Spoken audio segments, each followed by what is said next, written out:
thank you for Hi. joining me. Sorry for the delay. It was it's like technical error there on my part. Sorry. Don't worry, don't worry. I have It these can all only the go time. uphill from here. Exactly, love it. So, this is Holly Hamilton, and would you like to do a quick introduction of who you are? Yes, for anyone who doesn't know me, I am definitely not a chef or a baker, so this could be very interesting. I'm mostly known as someone who's on BBC Sport, BBC Breakfast, very early in the mornings, on the TV, on radio. But yeah, baking is generally not my forte. So this could be interesting. But Susie, you're going to hold my hand throughout the whole Exactly, and it's something new for you, but it'll be easy for you. It really will. thing. You hope. No, of course. So, Holly, which ingredient have you chosen to So make?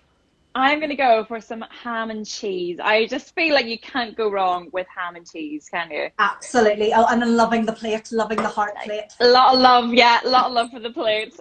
Love But it. but yeah, something potato bread, something that I always had growing up, and it sounds terrible, but you always bought it in a shop. I never actually made it from scratch, so this is the first time, and I've never had it with ham and cheese. Yeah, no, and I think that's the thing. Like, you can get bored with basic potato fries. Like, you sort of go, it's in a fry. That's Yeah, what you really think about it. exactly. Yes. And you can't eat fries every day as much as they are tasty. I can So, try. yeah, exactly. So I sort of like, there's been ones I've tried with cheese and black pudding and other things, but cheese and ham is like a staple in our house. So I was like, Mm. let's add a bit of ham and cheese to these, and it works really well. So hopefully you will really like these. It's a Uh, great idea. As you say, it's so difficult at the minute to get to shops and to try to get ingredients. So something like ham and cheese is so easy because most of us will have that in our fridges already. yeah, and to make something that seemed quite boring, slightly different. Yeah, Exactly. brilliant. So yeah, so then thank you very much for joining me on this. And so we're going to go and start with getting our ingredients ready. So have you got your potatoes? Yes, I do. All cooked, boiled, and ready. Fabulous. So I am just going to do a quick shot of what they look like. Now I'm just going to bring over ready-made ones. So what you have there will turn into this. Can I fast forward to that bit? Yeah, no problem. So I've got some this, work to do before I get to eat those. so this is the champ one, okay, with the spring onions. Uh, yeah, champ. I'm just explaining to people. Some people don't know what champ is. It's spring onions and potatoes and lots of butter.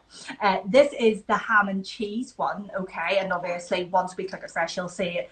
And then this is the black pudding one, and this is the apple one. So this is a real, obviously, very special kind of one that people are like, oh, apple with potatoes, but it actually works.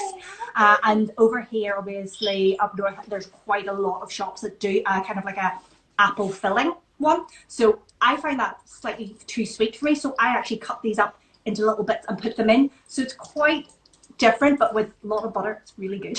Yeah, it's something I've never tried before. You're right. It doesn't initially make you, it's not Yeah, an you're sort of ingredient that going, you would think. what? Potatoes and apples. But Yeah, so yeah. it was discovered in Armagh, supposedly. So they had loads of like Ah, apples, apples. obviously. Like, yeah, so then they never made it into like a stewed apple thing, and then they made it into like a turnover, like a pancake. Oh, yeah.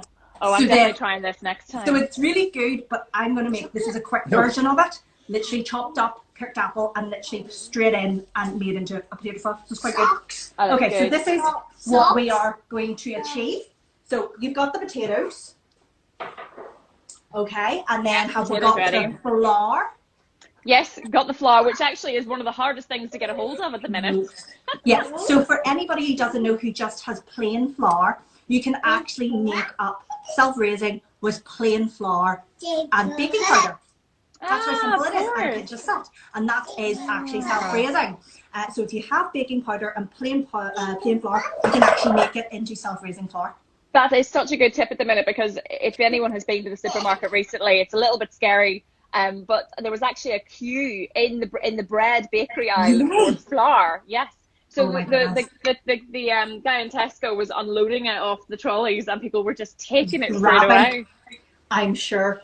Okay, so what you want to do is, for people who've just joined and aren't cooking along, I want to say that you need the cooked potato, which is about 4 medium, but peeled and boiled. but cold, because you don't want them to break apart and not cook, not sort of like hold together. Then you have 90 grams of plain or self-raising flour, and 30 grams of butter. Okay, so all you need to do is just chuck everything into a big bowl. Excellent. Okay. Everything all in at the one time? All in at one time. And I would actually hold out on the ham and cheese just yet. Try to mash down the potato first, and with all the flour and the butter first. Okay, so if anybody wants to ask Holly any questions, just put it in the wee comments box. That would be really good. And or ask me any questions. So if you have any questions about the cooking, or if you want to ask obviously Holly questions, just ask away here and we will try to get back to you. This is the ultimate in multitasking as well. I don't know how you do this. Trying to read the screen. Yeah, so we're just wanting to go into literally mashed potato. That's what it looks like, mashed potato. Okay, and it's going to be quite dry. Yes, here. I've got your bowl, and this is for the little ones. Here you go. You play with your own. There you go. So they're going to go mad here. So then at this stage, it's quite hard work at this stage, isn't it? It's kind of, yeah, so with the cold potatoes it is going to be quite tough. So if you just keep mashing it with the butter, you'll soon get it fully incorporated. So yeah, good workout for those arm muscles if you missed your arm day. I don't need my arm workout today now. This is it. I tell you, I'm glad I put the apron on now. I've already made a mess. That's why I always wear an apron, because I'm the clumsiest cook that's out there. So this is what you're looking for, kind of like a quite stiff mashed potato. Okay? Yeah. And when it's got to that stage, you can do the apple, but you need to mash it all in first. You need to mash it like mummy. And then I'm now going to put in the ham and cheese and then start incorporating that. I'm going to switch arms. Yeah, go for it.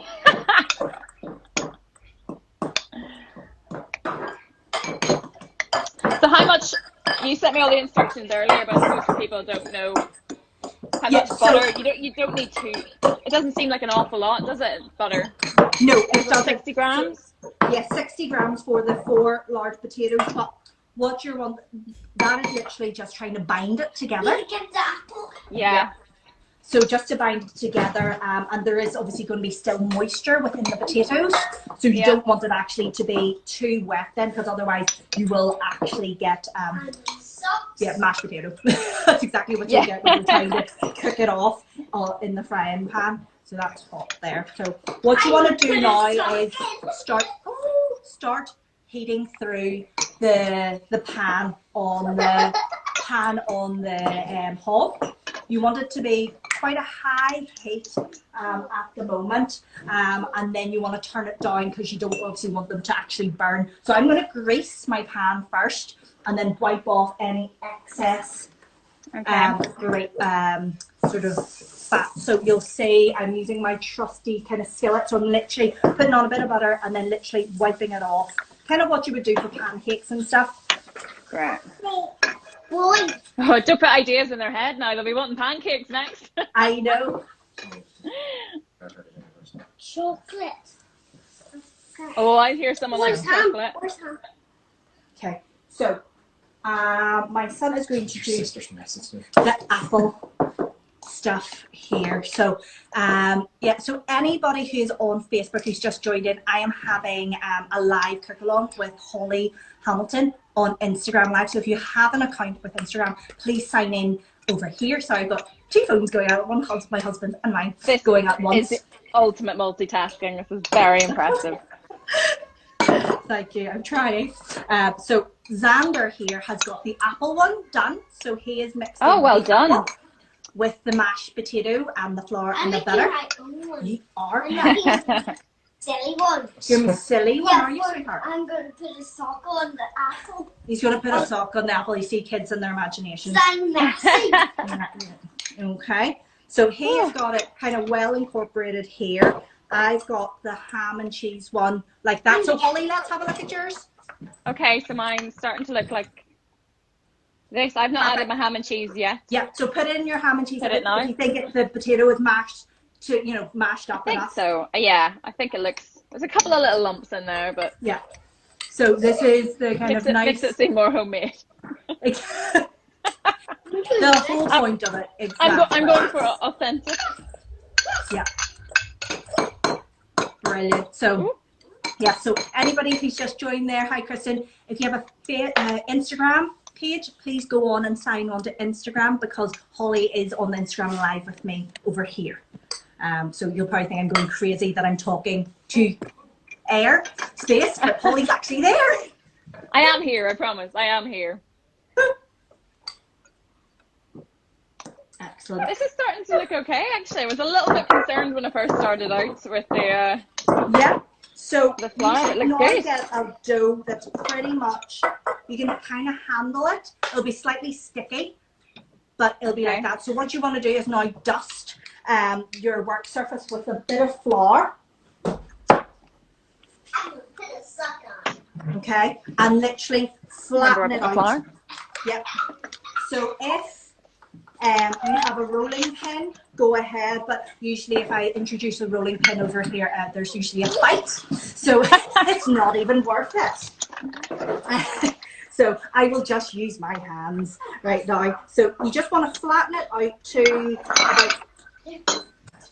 about 5 centimeters thick. So that and you can make it square, you can make it oh my goodness, Sandra. I'm getting the rolling pin out. No, sweetheart. No. Mine's quite sticky still. Is that okay? Yeah. If it's a wee bit sticky, then that's fine. All you need to do is dust the surface, the flour, on the work surface a little bit more, and then when you put the dollop of potato out on the work surface, dust it again with some flour, and then use your hands to pat it down. So it's kind of like two barriers, that you're not actually sticking to the surface then, and your hands not sticking. So, and how much should I take out first? You can take out a quarter, because you can make 4 good sized ones on it. Okay. So this. So okay, I want to make a cake. I think I'm going to dust mine down a little bit more. Yep, exactly. Because it's quite sticky. Stick into the rolling pin. No. Yeah, go with the rolling pin if you want to, if it's too sticky on your hand. But dust. You can eat it. Yeah, I've got it dusted down now. Yeah. I want to make my own ingredients. How's my rolling technique? Yeah, no problem. It's all good. But yeah, so that's what you're kind of like wanting to achieve. I'm going to now just put this onto my hot kind of. And is yours kind of is it like one giant one, or? Yeah, well, I split mine into 4. So I've literally, the one I've got is this size. So this is my size at the moment, because that's 1/4 of it. Because I split. So the kids have 1 each, and then I'm going to make another one as well here. And how thick would you say it should be? Maybe about no more than 5 centimeters thick, that kind of thing, because they puff up a little bit with the heat. Okay. Ow. You threw my sock away. I'm going to eat it. Okay, I'm just going to keep doing this other one. I'm going to do the champ one with spring onions through it. How are you getting on there? Have you got that? See your wee shape there, lifted up higher? Hang on, it's gone back to a ball again. No problem. So if it's gone too wet, we're starting that one again. Yeah, you can add more flour. It's no problem. If that is I literally had drained off my potatoes quite a lot, and it was a lot earlier today, so obviously all the moisture would have evaporated by that stage. So if you add more flour, it doesn't actually matter, because so the recipe can be found on my post on Facebook and on Instagram, and also the ingredients can be found in my stories as well. So check those out, and the full method will be up shortly after this. It is actually very simple. I quite like recipes that have very, it sounds silly, but very few ingredients, you know, because sometimes with some of these shows and programs and these celebrity chefs, you find that what they keep in their cupboard is very different from what normal people have in their cupboard. So when they say, oh, just throw it together, it's just, you know, what the things you normally have in your cupboard, most people don't have that. So this one, you probably will. Yeah, exactly. And that's what I've been trying to do, just making kind of easy cooking for everybody, because I don't want it to be that people are rushing out to get like 15 ingredients that you're never going to use again. Completely. So that's why I give everybody so many different options. Yeah. So like with the cheese and ham, you always have those. There's spring onions, you know, black pudding's obviously a bit of a treat, but you always have apple as well. You can, you can experiment, and that's what I'm all about. So how are we getting on now? Good, I've thrown one in the pan. It's oh, hang on. Are your hands as messy as mine are? Yes, mine would have been, yes. Connor's asking who the chef. Who's the best dish cook in his house? Oh, you're your husband. Who would that be, Holly? Yeah, I think he's trying to say something there. Well, I can't really win this, can I? Because if I say he's not, then he will never cook for me again. Exactly. So he's amazing. That's what you have to say. He's amazing. Yes, you're amazing. Yes, my husband is the best cook in this. No, it was no surprise. I kind of have a few simple recipes that I stick to, and I don't veer off it. Whereas he tends to experiment a bit more. Right. And what would your favorite kind of food or meal be? Not even cooking it, but just to eat. I think I'm quite health conscious in a way. Weekends is a different story when you know it's that goes out the window. But during the week, it would generally be, you know, some sort of chicken and rice, I really like a lot of spices. Yes. Unfortunately, my husband does not. So that's where we differ. I think that's why he doesn't like me cooking, because I tend to make things a little bit too spicy. Love it. But yeah, we just try to stay reasonably healthy during the week, because, you know, with our busy lifestyles and everyone's the same, working all the time, you know, you want something that's quick and easy, and it's so tempting sometimes to go straight for the kind of microwave meal or pizza and stick it in the oven. So it's good to kind of get into a habit of just cooking things from scratch, you know, fresh vegetables and fresh food. I know, and at this moment in time, I've been pushing a lot of the local traders because it's been so hard to get to the supermarkets. Exactly, you know? And when you do get there, the queues are, you know, it's just... So, and that totally makes sense. So a lot of the local businesses, which people didn't even know existed, are now doing a lot of delivery services, which is obviously new to them as well. But they're saying that there's the uptake in it, which is lovely, and they are busy now, which is wonderful. Yes. That's so true. Funny, somebody contacted me yesterday asking exactly that. You know, any local businesses who do food deliveries, could they get in touch because they have relatives who aren't well, and you know that they want them to, they want to help out. Exactly. So it's just, for me, I've just been pushing like local butchers and greengrocers and, you know, fisheries. It's one of those things where people didn't even know they existed on their doorstep.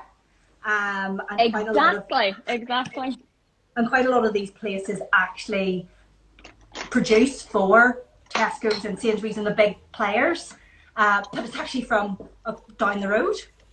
You're right. You're absolutely right. There's so many. Well, probably not. Oh gosh, yours look fantastic. Yours look a nice triangular shape. Yeah, no, I've literally just I had to, because I made them way too big there myself. Yeah, I made mine. Mine are a bit big, I think. Oh no, that's great. No, that's perfect. Absolutely. One's bigger than the other. They smell good, actually. Yeah, no, that's really good. And all you need to do is just, you can heat them on the heat, even lower them slightly, the heat, so therefore they'll cook through and you'll get a really nice crispy bottom. And then once you can see that they're getting a nice brown colour, then flip them then. Okay. So, Suzie, we have something else in common other than being from home. We both play hockey. Yes, exactly. It's just, well, I would call it my de-stressor. Would you call it your de-stressor as well? Oh, completely. People get sort of amazed sometimes that I still play, given how busy work can be. But I find I really struggle without it. You know, you just forget any stress. You know, everything that's on the pitch is all that matters. Your teammates, you can't think about work stress while you're playing for a team. I know, and it's just one of those things where you're just nobody then because you're part of the team, which I love. Yeah. And it's just this like, and you're just part of that kind of in it together, that kind of thing. I really exactly. miss it. I have to say, I really, really miss it at the moment. Because you'll have been the same that our season got called off early. Ours was the same. So who do you play for then? So I play for a team in Manchester now. It's called Manchester Moss Park. It's a city centre based team. Oh right. Okay. So it's been brilliant. The girls are absolutely fantastic, and as you say, it's such a good way to de-stress. And when I first moved over to Manchester, gosh, 6 years ago now, I mean, it's such a good way to make friends as well. Yeah, isn't it? And it's just like a completely different social circle. Exactly. So, and funny, in the midst of everything that's been going on, obviously we can't see each other, but that was one of the, that WhatsApp group became so important to begin with. Everybody messaging each other and checking in on each other. We had our pub quiz on the very first weekend that everything got locked down, and so it was done via WhatsApp. Love it. It was brilliant. It kind of cheered everybody up, and you forgot for just a few hours, what all was going on. Excellent. Yeah, it is. It's just one of those things where we will return back to that, but it's hard to kind of get your head around that this is the new norm at the moment. Exactly. But look, on the bright side, we're getting to do things that we wouldn't normally do. I know a lot of people who are going outside a little bit more to exercise and getting some fresh air, spending time with children. And I'm learning how to make potato bread. Excellent. Yeah, so a little bit more flour and then in it goes. So yeah, the flour has been crucial here. It's kind of improving with each one. Yeah. So this is one of my ones. So it is very floppy. So obviously when it's just off the hob, it is really, really floppy and it will fall apart. But if you leave it off to the side, either in the cooling pan or a plate or something, it will harden up to the texture that you know that it is. That is potato bread or farls. Okay, mine. Okay. So this is what you're looking for here. Right now. The flipping is quite difficult. Yes. So if you need to slice it in half to be able to maneuver it in the pan, do so. It's no problem at all.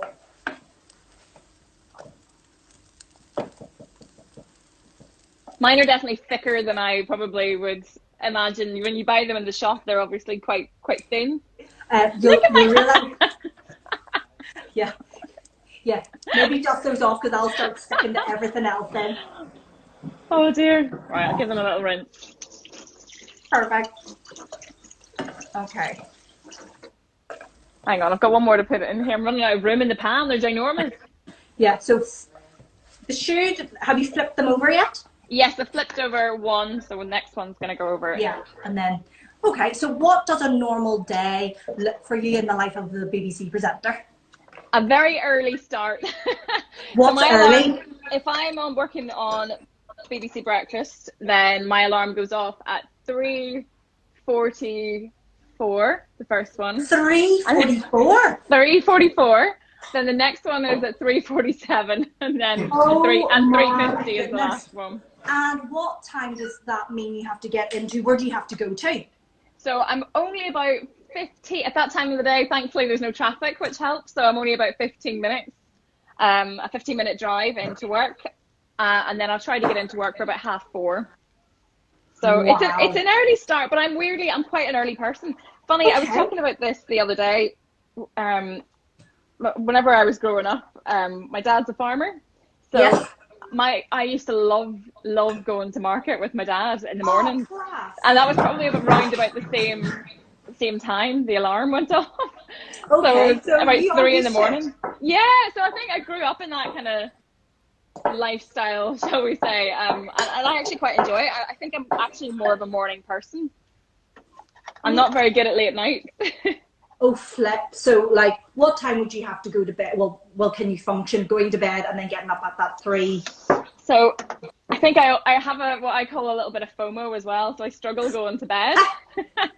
Yeah, So, that's my life in a nutshell. yes, I don't really I don't like going to bed early, so I'll probably try and get to bed about 10 o'clock. Right. And then by the time you wind down and get to sleep, try to be asleep for about 10:30.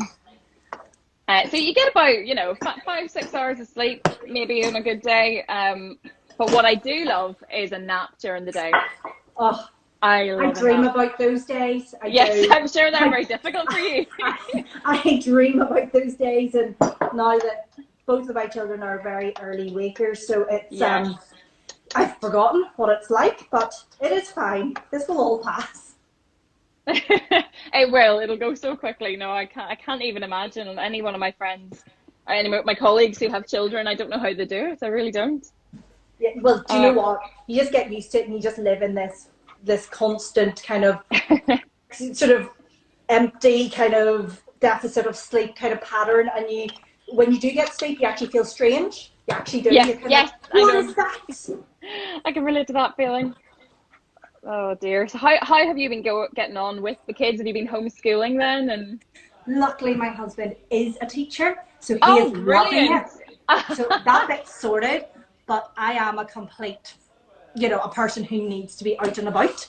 So I have found it very, very hard. Anybody who knows me, I don't sit still. So I find it just so strange. Children obviously loving it, and I obviously should love it as well. But it's just very intense. Yes, it is, and it's the feeling sometimes. It's the fact that you can't leave. You're not allowed. We're not used to not having that choice. There was a time you dream of a day in, I'd love just a day of relaxing and watching a bit of Netflix and chilling out. And now it feels like a nightmare. Yeah, nightmare. Yes, I don't want to say that, but slightly, it just feels like you're in some kind of weird dream. I think people are just coping with everything because they have to. And I don't think it's properly even hit people yet. I think when it's all over and we look back on this, we'll just wonder how we did it. Yeah, it'll be like, yes, remember that time? Oh, look at those! So brilliant. I haven't flipped these two yet. But those are great. But you can always tell the first one. They're very good size. They're 4 really good size potato farls. Yes, my portions are not small in any shape or form. You can really tell the first go though. You can really tell my first attempt. It is ginormous.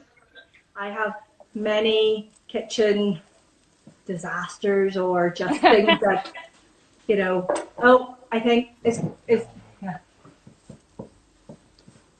Oh yeah. Oh man. The other thing, my husband's a very good cook. He is, but the problem is he makes such a mess when he does cook. That would be me. Oh my goodness, it's like an explosion. Whereas but I've made up for it right now. Can I just say, if you could see this mess.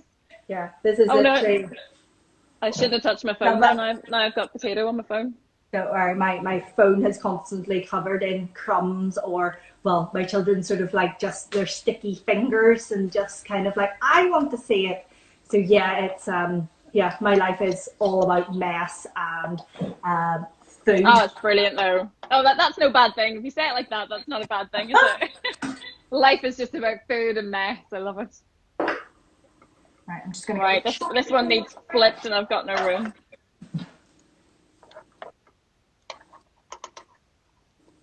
Oh, it's got sticky.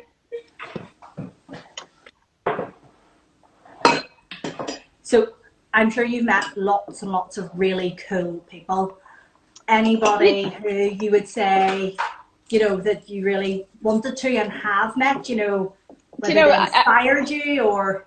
You get asked this so much about, the question normally is, who's the most famous person you've met? And one thing I've learned is it's absolutely down to the individual. There's somebody who I might meet who I get so excited by, and somebody else would be like, who? Whereas someone else might be really excited about meeting Nicole Scherzinger.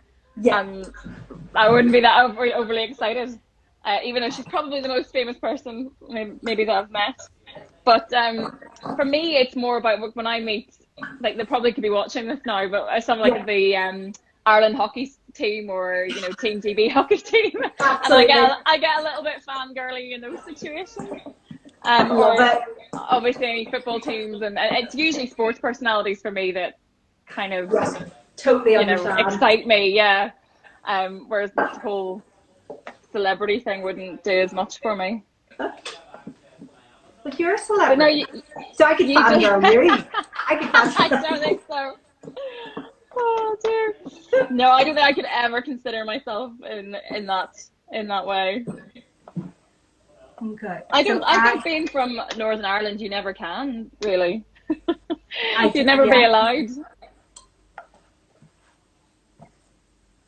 So Right. I am just finishing off my champ one here.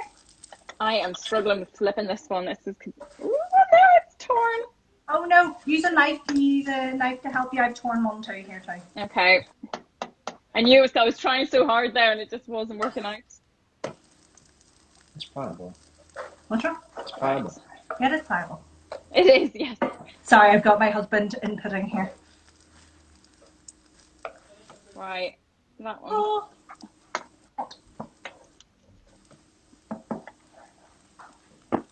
Yeah, that one's not ready yet to be turned. That's fine. Nope, that's fine. I think that's one. So here is a champ one for anybody who wants to see. Oh, that looks good. Champ one. Yeah, so smells very buttery. I'll I'll just see what I mean. I can't even lift my phone. My hands are so grubby. When did you start cooking? When did you first realise that you were good at it or you enjoyed it?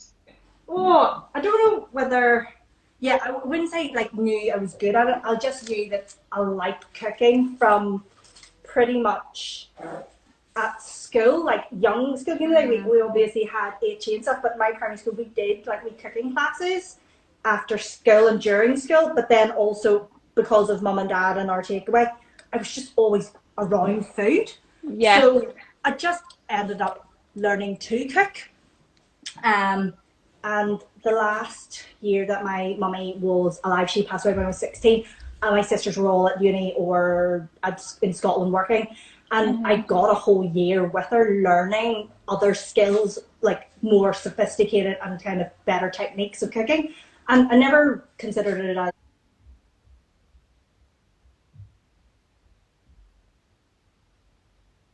so I'm going to do this until towards the latter, you know, on that year before she passed away. I wanted them to actually go. I actually was like, I do want to do this. I really enjoyed it, and I was making up recipes at home. And mum was just like, well, you know, you're doing your GCSEs this year, so you're not going to do it now. And I was like, oh, but I think I really would love to go into the catering, you know, and cooking colleges. Amazing. So I applied for, well, I had written out both application forms for like the Cordon Bleu and for had to recruit in London. And she said, right, here are the forms, you fill them in till you do your GCSEs and we see what your results are. Then we'll make the decision. So I was like, right, okay. You know, that kind of like, okay, petulant teenager, you know, really ignory, can't believe I'm not getting my way kind of thing. So that was fine. And then she passed away suddenly in the February. So everything went up in the air, and then that was that really. So carried on school, A-levels. Then Dad was just like, well, you've got that, go and do your degree. And then after that, end of. Brilliant. So yeah, it was one of those things where it's just like, I enjoyed it. That's all I knew. I enjoyed it. And then a couple of opportunities came up. I was reserved for the Bake Off and was gutted to again get on that. Yeah. Oh, you have been brilliant.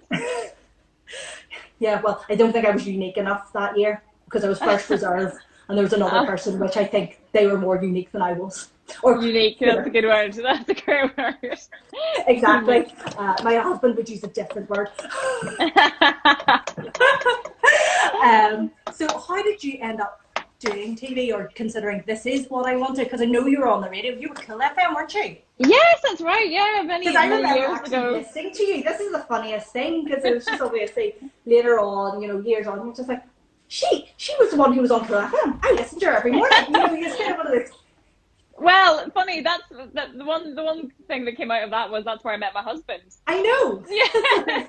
So, yeah, were meant to be. Exactly. So I'd worked. So I started out initially in Scotland. I was studying there, and then that's where I got my first job in broadcasting, which was in radio. And it was all really about timing. It was just really well timed, and I think that's like anything in life, the opportunities come up, you know, if you're in the right place, right time. Yep. So I had been, while I was studying, obviously working in hospital radio. I was working for the local radio station when I had any kind of spare moment. And then when I finished my degree, the editor said, look, you know, we technically need somebody with more experience, but we'll take a chance on you and see what happens. Love it. So thankfully it worked out. And then from there, great. I went and got a job with STV, Scottish Television, which is sort of Scotland's ITV, if you're not from there. And it's same thing again. When I went for the job there, I remember the editor saying to me, we need somebody a bit more experienced, someone who's worked on TV before, but we're going to take a chance on you. See? And it's that when you kind of go, thank you for giving me the chance. Exactly. That's it. And it's taught me a lot about, you know, in general, about if you've got somebody coming through or you're trying to help anybody, you know, take a chance on people, because you don't know what's going to happen. And, you know, if you do see something in somebody, it's worth it. It's worth the risk. So yes, I was very fortunate that they gave me that chance. And then I'd been working in Scotland for a few years, and then got offered the job on Cool FM. They wanted me to come and be the editor and work on the breakfast show with two presenters, one of them being Connor Phillips. Wow. So yeah, I worked there for a couple of years and then got offered the job on BBC Breakfast. And I remember when I went over to speak to the editor and for the interview, and I'd never even been to Manchester, which is where Breakfast is based. And yeah, it was like the weirdest thing. By the time I landed back in Belfast, the editor rang me up and said, the job's yours if you want it. That was the same day, so I had to kind of go, okay, so I'm moving to Manchester. I better find out a little bit more about it. And I haven't looked back. I love it. Love Manchester. And I saw somebody asking there, you know, do I ever miss home? That's the toughest thing. That, you know, I do miss home sometimes, and I miss my mum and dad and my granny, and that can be difficult. But I'm very fortunate that I live really close to the airport, so I try and get home as much as I can. Oh, excellent. But yeah, the lockdown's been quite tough, because it's obviously means I can't get home to see them. But thank goodness for WhatsApp and FaceTime. I know.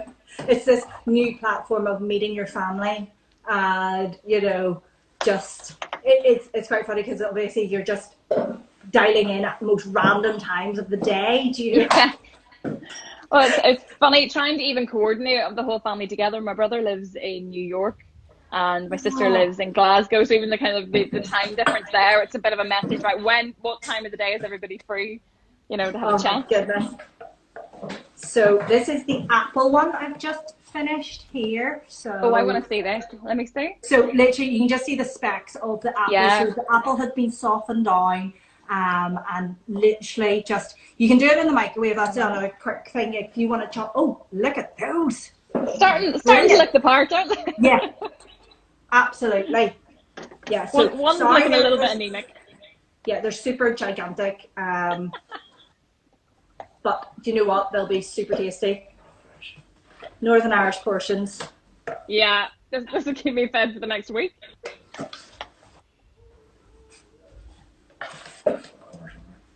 Yeah, and I hope Connor is hungry to eat. Oh, he will.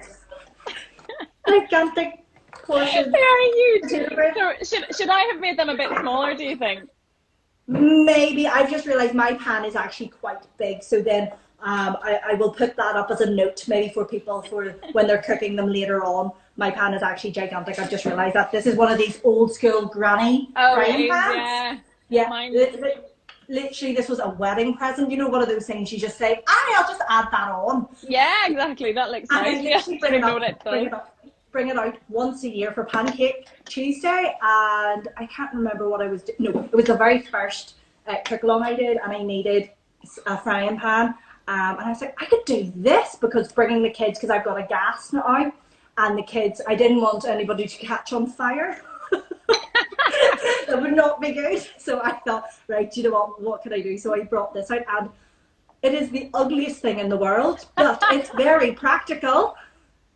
It's brilliant. That's one thing I don't have. It's funny, nobody seems to want to buy me cooking equipment. It's like they think I won't use it or something. So Love it. this is the biggest thing, the biggest frying pan that I own. Which is isn't that big? Yeah, so that's pretty much half the size of this. Pretty much. So yeah, don't worry, it was my fault. I should have said, by the way, they make obviously 4 really good size potato farls, but I mean gigantic ones. So probably one of those patties would have filled your frying pan. So I'm sorry. Oh dear. Well, no, this is. I don't want them. I think then I would have made them even bigger if I'd had more room. So this is probably a good thing. You can tell her somebody says she looks like a young Jenny Bristow. I think someone keeps saying that you look like a young Jenny Bristow. Yes, exactly the same cooking standards as well. That's exact Jenny Bristow. I'm so sorry. Eat your heart out. Oh dear me. There's more of it everywhere than there is in the pan even. Right. So Right. I'm just going to ask, does anybody have questions for Holly? I will try to read them out for It's you. so hard to. I keep missing people's Yeah, don't worry, I keep missing them too. comments. So no, funny. Whenever I was at school, we obviously did HE, and I remember the HE teacher asking me, because obviously you get to drop it once you get to 3rd year, unless you take it on to GCSE. Yeah. And the HE teacher said, "Are you planning on taking on HE for GCSE?" And I said, "No." She went, "My God." That's not very nice. Well, she had a point. She had a very good point. So what I was really bad for was forgetting something. So there'd always be some ingredient missing. I just not want to say anything and just go with it. Well, then that's how you make up new recipes. Well, that's what I was thinking. Yes, and it always.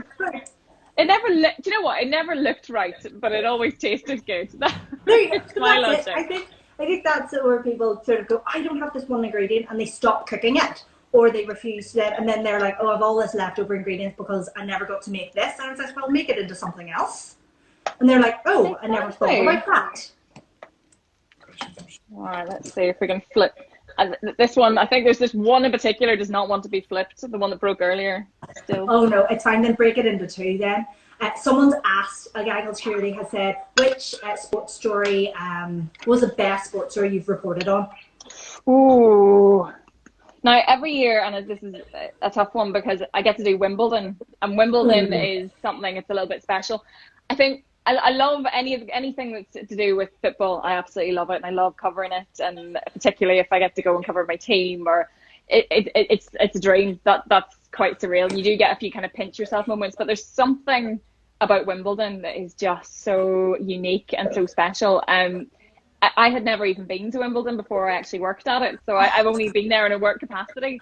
And everyone had said to me, "Oh, you're going to absolutely love it." And I was supposed to be there again this year to do it, but it's one of the hardest things I've done as well. It's really hard work, Wimbledon, because there's so much going on all the time. But it's just bonkers. It's absolutely bonkers in the best possible way. And it's the people, and it's the atmosphere, and and the tennis. I love tennis, so it's just a dream to cover.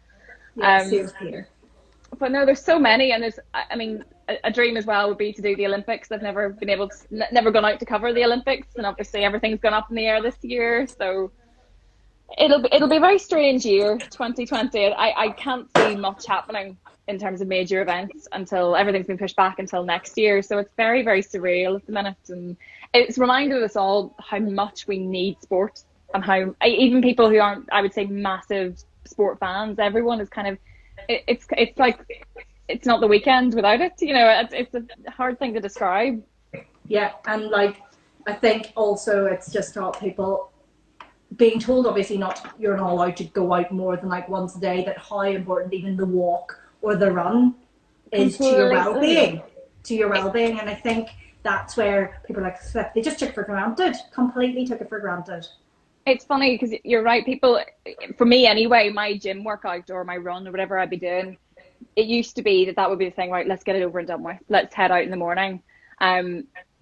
and just get it done and get on with the rest of my day. Where now it's like, I don't want to go out my run yet, because then that's the thing I look forward to the most, to get out of the house. And that's it. And I'm saving mine up for later on this evening, because and usually we just go for a wee walk as a family, but that's it. But I'm kind of like, we'll do stuff around the house, and then Mummy will go for a run. Mummy needs a run. Yes. Mummy needs to run on her own. Mummy needs her run, exactly. I said, we all feel like how dogs feel now, you know, and they're just like with their lead going, I need to get out, I need to go for a run. That's how I feel. I just need to go and burn some energy. Oh, somebody's asking, did I always want to be a sports presenter? This is always a really good question for me, because yes is a short answer, but I think I always thought I would never get the chance to. It's such a difficult industry to get into, and I think I sold myself a little bit short. And initially, I obviously used to cover news as well, and still do to a certain extent. But I've always loved sport. I've always been a complete sport fanatic. I've always played sports, watched it, and I didn't.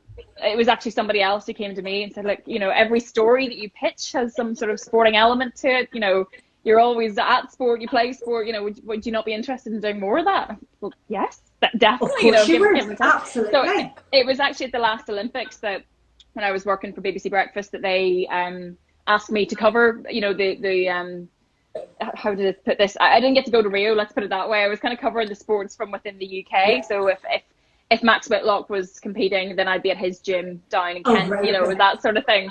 And that kind of gave me more opportunities to kind of show, look, this is what I want to be doing. And yeah, I feel very lucky now. Very, very lucky. But it's been good, because recently I've been able to do a little bit more outside of sport as well, which has been quite nice to do. So I did the getaways there last year for the BBC, so that was quite nice getting to go on holiday. But it wasn't really. Everybody says that it wasn't. We got to go to beautiful places, and it was amazing. But we were kind of filming for 13 hours every single day for a full week. And there's so many places we went to that I want to go back. I really want to go back and actually enjoy it, instead of, you know, turning up and just seeing everything for a few seconds and then having to leave again. Yeah, so it's not quite a holiday, but it was amazing. It was absolutely brilliant. It's amazing how long it takes to make something, you know, like a program. It's a 13-hour day, and it's like gruesome, you know, and you're just like, for what you saw 5 seconds, that took like 2 hours of content for them to get the right angles and all this, and then just like, that's a reality of TV. Completely. You'll know all about it. You know, a lot of people don't realise that the amount of work that goes into just the smallest few seconds of television. And it's, you know, it's a lot of repetition and repeating yourself, and, you know yourself, but it's good fun. I wouldn't say anything else. Good. So this is the final one. This is the black pudding one. Okay. That I have made. I really want to try that. That looks amazing. Yeah. So literally, I have black pudding, because you don't eat all of it. I have it in the freezer. So like, if I do have a fry, or I sometimes make it with sausage rolls with sausage meat. So then I only use a part of it. So I always have that in the freezer. So I was like, oh, I could use this. So I took that out and just crumbled it all up. But yeah, super tasty, and with a lovely fried egg all sort of oozing out over it. It is delicious. Oh, that looks so good. Oh my goodness, I really wish I'd gone for that one as well. Although this looks slightly monstrous. It actually smells really good. Yeah, let's have a look. You can't go wrong with cheese and ham, that's the thing. No, they are monstrous. Yeah, super. They're superly, brilliant golden, and they are very fluffy, I have to say, that's why the self-raising flour has made them. Sorry, I just have a toddler walking past here giving me kind of death looks. I think they'd like my mug, probably. Oh yeah. Oh, look at that. What is that? Who's that in the mug? What cup has she got? Who's that? You know her. Elsa? Yeah. That's my special mug. We love Frozen. Jake is asking, did I ever want to be a kids presenter? Oh, I would love to be a kids presenter. I think sometimes I still am. Yeah, no, I would kind of be the same. Oh, it'd be brilliant. It would be so much fun. Although they do say never work with children or animals. You know that. Yeah. Not mine. Yes, it's yours. But yeah, so I have a whole host of them now. So obviously this side is the ones done earlier, and then those ones are the fresh ones on this side. So out of all the potato and flour that we had in the ingredients, how many did you make? so this half, I made this half. Okay, so you made what? 1, 2. How many of that? So literally each patty I was able to then make into like a circle, and then I cut them into quarters then into triangles. Ah, I see. Okay, that's sorry, fine. I will put up better instructions to say I'm sorry. Usually I do this and it's all, you know, my own measurements, and I don't No. things This down. is why this is good that I can ask. So literally I wing things, and people do go, and how do you know to do that? And it's just like, and then it's just like, and then I have to think of a way to explain to people. Because it's just all in my head. It's completely all in my head. So happy to share, but just kind of never really ever thought about it. So people go, and how do you know to do that? You just automatically do it. Yep. So let's see. I'm trying to cut mine now. There we go. But they look a bit better once I cut them. Actually, it's, perfect. And the thing is, the flour is the only uncooked element, but literally within 5 minutes, it will, a couple of minutes, they will have cooked through. Your potatoes are cooked, everything else is edible, so don't think, oh my goodness, I have to cook these for 30 minutes. You don't. See, that's a great idea, giving me a recipe that I can't kill anybody with. I see what you did there. That was very clever. Didn't make it like that. But yeah, just going to recap for people who've just joined in.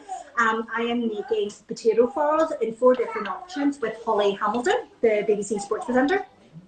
I have given you the choice of champ, black pudding, apple, and then cheese and ham. And cheese and ham is the one Holly chose to make. So you need 4 peeled and boiled potatoes, cold, then 90 grams of self-raising flour, 60 grams of butter, and then your choice of ingredient. You can add as much as little, but roughly about maximum about 80 grams of anything to put in. Ooh, look at that! Perfect! I wouldn't say perfect, but no, look at that. Good first effort. That's brilliant. First attempt. And can I say, it smells really good. It smells really, really good. I'm starving now. Excellent. So then, as you can see, there's lots. So people, you can freeze them. That's the thing. You can freeze them, and then you can just take them out, thaw them, or else you can actually put them straight into the defrost button into the toaster. Oh yeah. And they can, be reheated that way, and they go nice and crispy within a couple of minutes and ready to go. Or else you can put them on the frying pan to reheat it that way. Brilliant. It is really, really straightforward. It sort of makes you think, why would I ever buy them now? It's actually really, really easy. I know, but the thing is, as you said, when you buy them, it's just what do I buy them for? So that's why I've given you loads of different options with different flavorings, so that it's not just potato fries or potato bread, as people know it. I really want to try the black pudding one. Yeah, so grab that, or even white pudding. White pudding is nice too. In it. Because some people obviously freak out about the black pudding thing. Any recipe suggestions? Yeah. Do you have any recipe suggestions that I could do and cook along with it? Is there anything that you go, I would love to make that, but just haven't thought or tried? Well, funny, there was one. I really like trying things that are very traditionally Irish. So even wheaten bread, because you cannot get wheaten bread over in England, apart from, I think Tesco does sell one brand of it. But wheaten bread, you can't get it anywhere. And trying to explain to people over here as well, because it's wheaten bread, something slightly different in England, but not our proper wheaten bread, Irish wheaten bread. Yeah, because people think it's just brown bread. That's what people think it is. Exactly, and that's my favourite. So yes, that would be something I'd love to do.